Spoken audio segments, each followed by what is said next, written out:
Hello friends, welcome to my channel Basic Linguistics. Today we are discussing interactionist theories where we will discuss about socio-cultural model and discovery learning model. Socio-cultural model given by Lew Vygotsky and discovery learning theory given by Jerome Bruner. So first of all, interactionist theories. For interactionist language learning happens as a result of an interaction between the learner's mental ability and the linguistic environment. So we have to discuss two things here. First, learner's mental ability and second one is linguistic environment. जहाँ पे क्या होता है, जैसा कि नाम है interaction, ठीक है, तो इंटरेक्शन होगा और इंटरेक्शन किसके बीच में होगा? कोई भी लर्नर है जो सीख रहा है उसकी मेंटल एबिलिटी कैसी है एंड सेकेंड थिंग आपका लिंग्विस्टिक इन्वायरमेंट कैसा है. So Lev Vygotsky and Jerome Bruner were the chief proponents of this theory that uphold the fundamental role of social interaction in cognitive development. Vygotsky highlighted the role of the social environment in children's learning, creating a model of human development called socio-cultural model. Okay, so Vygotsky ने क्या किया कि जो भी मतलब जब कोई भी बच्चा है वो सीख रहा होता है लैंग्वेजेस को, तो इन्वायरमेंट जो सोशल इन्वायरमेंट उनको मिलता है उसका क्या रोल रहता है, इस पे बेस्ड है उनका, और उनके थ्योरी का नाम है socio cultural model. So next देख लेंगे. लियो वोत्स्की 1896 to 1934, a pioneering psychologist with diverse interest. Leo Vygotsky was interested in how cultural elements which a particular society deems important, for example customs, beliefs, skills, values, are passed on to new generations. So कई बार आप देखते हैं कि कई चीज़ें अब होती हैं जो एक जनरेशन से दूसरे जनरेशन में जाती हैं, जैसे कि आप कस्टम्स को लेकर बात कर लें या बिलीव्स हैं, आपकी स्किल्स हैं, कुछ वैल्यूज़ हैं जो हर जनरेशन में आगे बढ़ती जाती हैं. तो ये सब कैसे होता है? एक कहना चाहिए जो हमारी सोसाइटी है या सोशल हमारा इन्वायरमेंट है उसी के थ्रू होती है. So his socio cultural theory declares that social interaction within the family and with knowledgeable members of the community is the primary means by which children acquire behaviors and cognitive processes relevant to their own society. Okay, so हमें just ये ध्यान देना है, जो इनकी theory है socio cultural theory, उसमें इन्होंने ये कहा कि जो बच्चा होता है सबसे पहले क्या चीज़ें करता है, जो फैमिली के लोग होते हैं, family members of the family होते हैं, या फिर हम कह सकते हैं कि जो नॉलेजेबल मेंबर्स होते हैं कम्युनिटी के, समाज के और लोग जो भी उनके पास जो भी चीज़ें नॉलेजेबल उनके पास है, तो उनसे ही बच्चा जब एक्वायर कर रहा होता है वो बिहेवियर्स कैसे करना है, या फिर जो भी कॉग्निटिव उनकी इंटेलिजेंस अपना डेवलप कर रहा होता है, उस वक्त ये जो भी जो इन्होंने सोशल इन्वायरमेंट्स इन्होंने जो भी देखा सुना उन्हीं से चीज़ें सीखता है. तो ये बहुत बड़ा फैक्टर है कहना चाहिए. एंड अडल्ट और peer intervention in this context is thus an essential part of the development process. और इसमें इन्होंने कहा है कि जो एडल्ट होते हैं या उनके जो सहयोगी होते हैं उनका इसमें इंटरवेंशन करना बहुत ज़्यादा इम्पॉर्टेंट हो जाता है. बिकॉज आप जो चीज़ सीखते हो उसका अगर आप प्रैक्टिकली यूज़ नहीं कर पाते तो मे बी वो चीज़ें उतनी अच्छी आप लर्न नहीं कर सकते हैं. तो कई बार क्या होता है कि अगर आप जो बड़े होते हैं या अडल्ट होते हैं उसमें इंटरवेन करते हैं, तो उसका जवाब आप जब देते हो तो प्रैक्टिकली आप उसको कर रहे हो और उस टाइम पे ये चीज़ें डेवलप हो जाती हैं. तो सोशल कैसे इसमें हेल्प करता है सोसाइटी, उसके बारे में उन्होंने डिस्कस किया हुआ है. Next is socio cultural model. Okay, so Lev Vygotsky was another psychologist who believed children learn about their world through physical interaction. ठीक है, इन्होंने कहा कि जो भी चीज़ें वो वर्ल्ड में जानता है वो सब सोशल मतलब जो फिजिकल इंटरेक्शन है लोगों से उसके थ्रू जानता है। Vygotsky socio cultural theory asserts that learning is an essentially social process in which the support of parents, caregivers, peers, and the wider society and cultural plays a crucial role in the development of higher psychological functions। तो कौन कौन इसमें help करते हैं? आपके parents हो सकते हैं, केयर गिवर्स हो सकते हैं, आपके सहयोगी हो सकते हैं, या फिर सोसाइटी में और लोग हो सकते हैं। तो ये सारी चीज़ें आपको जो भी आपका कल्चर है या बिलीव्स है आपके बिहेवियर में आता जाता है, देन आप उसको फिर आगे लेके जाते हो, वो चीज़ें आप में डेवलप हो जाती हैं। फॉर हिम वोत्स्की के लिए प्रायर टू द कॉग्निटिव और mental development in a child there is period in child's development which is devoted to observe the interactions between other people in his immediate environment। ठीक है, तो इसमें उन्होंने क्या बताया है कि जो कॉग्निटिव या मेंटल डेवलपमेंट है किसी चाइल्ड में, तो एक टाइम ऐसा आता है चाइल्ड के डेवलपमेंट फेज़ में कि जो इंटरेक्शन होता है उसके बीच में और पीपल्स के बीच में वो सारी चीज़ें एक उनके इन्वायरमेंट पे बहुत ज़्यादा फोकस रहता है। इन्वायरमेंट कैसा है, क्या कैसा, वो सारी चीज़ें इसमें जब बीच में आती हैं तो जो इंटरेक्शन होता है वो चीज़ें भी उसी पे बेस ही होती हैं।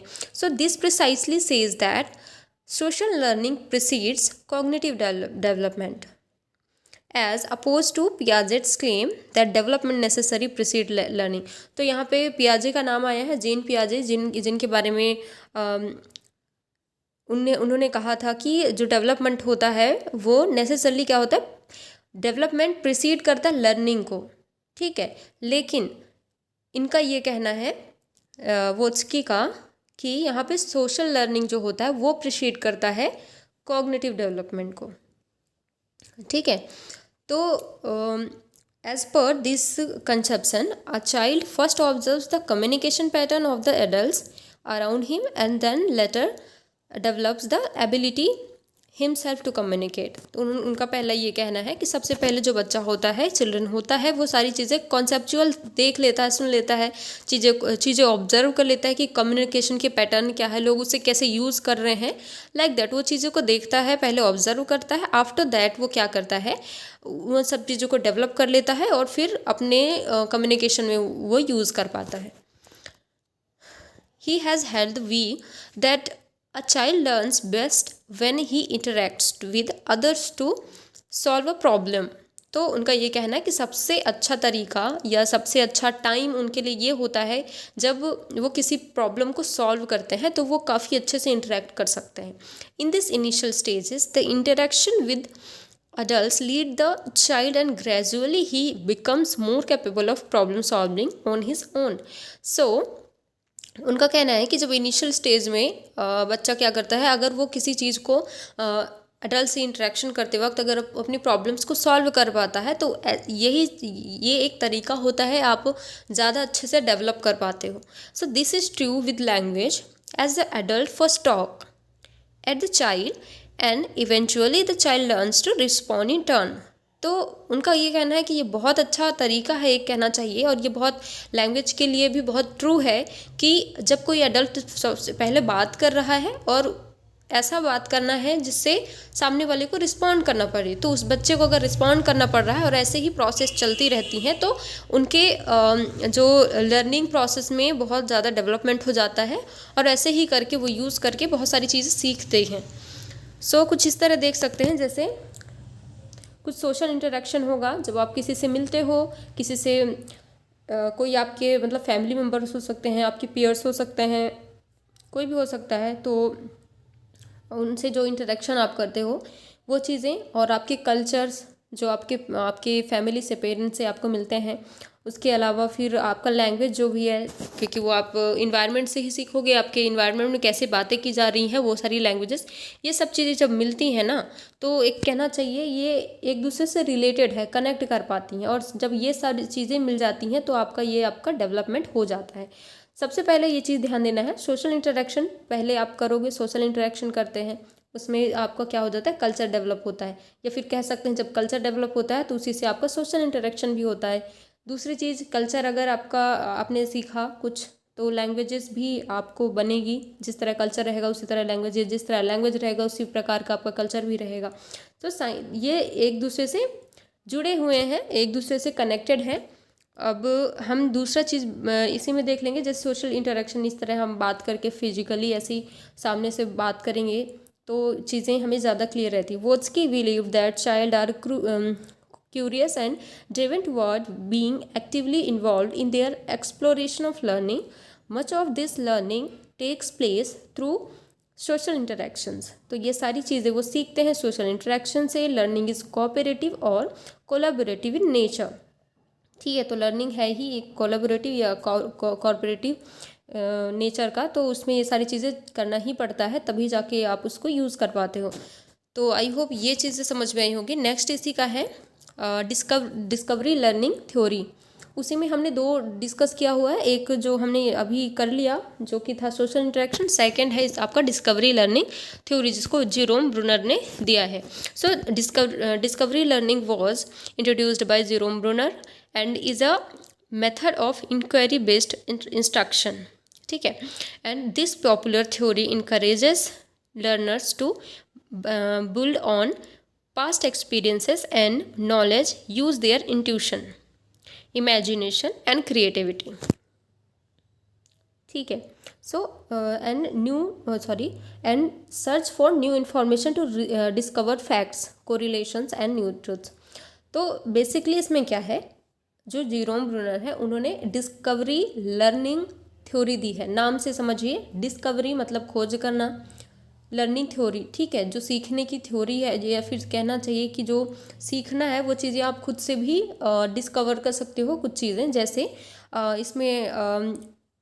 इसमें क्या इनकरेज कर रहा है कि जो लर्नर है, एक तो वो क्या कर सकता है, जो उनके पास्ट एक्सपीरियंस होते हैं, पिछले बार कैसा हुआ था कोई चीज़ को लेकर, उनको ध्यान में रखते हुए जैसे क्या चीज़ें ध्यान में रख सकते हैं जो पिछली एक्सपीरियंस है या नॉलेज से, तो उनसे वो अंदाज़ा लगा सकते हैं, इमेजिन कर सकते हैं, या उन्हीं से क्रिएटिविटी भी कुछ चीज़ें ला सकते हैं। And search for new information to discover facts. ठीक है, और इसके अलावा कुछ न्यू इन्फॉर्मेशन को भी आप डिस्कवर कर सकते हैं, कुछ फैक्ट्स को डिस्कवर कर सकते हैं, कुछ कोरिलेशंस एंड न्यू ट्रूथ्स को आप सामने ला सकते हैं उससे रिलेट करके। So learning does not equal observing what was said और read, but actively seeking for answers and solutions. तो बहुत सारी चीज़ें क्या है कि यहाँ पे हम ये नहीं कह सकते हैं कि लर्निंग जो है वो इक्वली ऑब्जर्विंग होता है, कि क्या पढ़ा और क्या सीखा हमने, या क्या कहा गया या क्या हमने पढ़ लिया, बट एक्टिवली सीकिंग, जो भी आप अगर आंसर्स करने में या सॉल्यूशंस देने में आप अगर एक्टिवली उस चीज़ को फॉलो करते हैं तो आपको बहुत सारी चीज़ें डेवलप होती हैं। The discovery learning method is a constructivist theory, meaning it is based on the idea the students construct their own understanding and knowledge of the world through experiences, things and reflecting on those experiences. So बहुत easy way में इसको समझते हैं।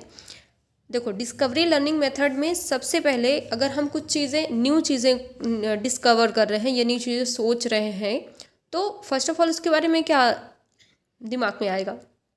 First of all आपको तो यही होना चाहिए कि जो बेसिक नॉलेज है वो आपको पता हो, या आपको जो उसके लिए आपके जो पास्ट एक्सपीरियंस है, ये नॉलेज है, वो इम्पॉर्टेंट होता है। ठीक है, उसी के बेस पे आप क्या करोगे, आप उसी को आगे बढ़ा के न्यू डिस्कवरी कर सकते हो।